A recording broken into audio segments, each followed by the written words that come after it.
Hey everyone! In this video, I'm going to show you a step-by-step tutorial on how to add multiple businesses on QuickBooks Online. If you're managing more than one business operation inside QuickBooks Online, it's important to organize them correctly so your reporting stays clean and your financial data doesn't become confusing. First, log into your QuickBooks Online dashboard.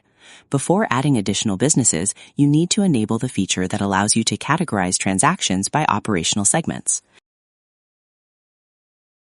Click the gear icon in the top right corner.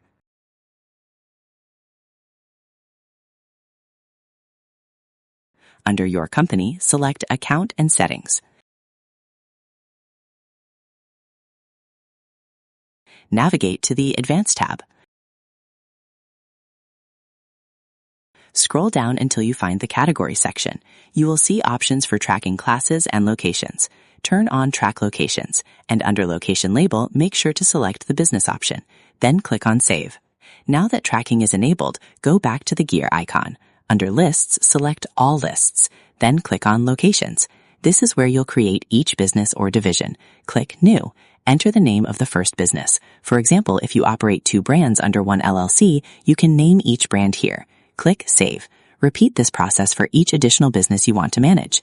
This method is extremely useful when you operate multiple brands, physical branches, or service lines under one legal entity. It keeps everything inside one QuickBooks subscription while still giving you segmented reporting clarity. However, remember that this method is for internal separation, not for separate tax filings. If your businesses are legally separate entities, each one should have its own QuickBooks Online subscription and company file. By using the tracking feature correctly, assigning locations consistently to every transaction, and reviewing segmented reports monthly, you can manage multiple business operations effectively without mixing financial data. So that's how you do it. I hope you guys like this video. Subscribe for more, like for more, and share for more. I hope to see you again. Goodbye.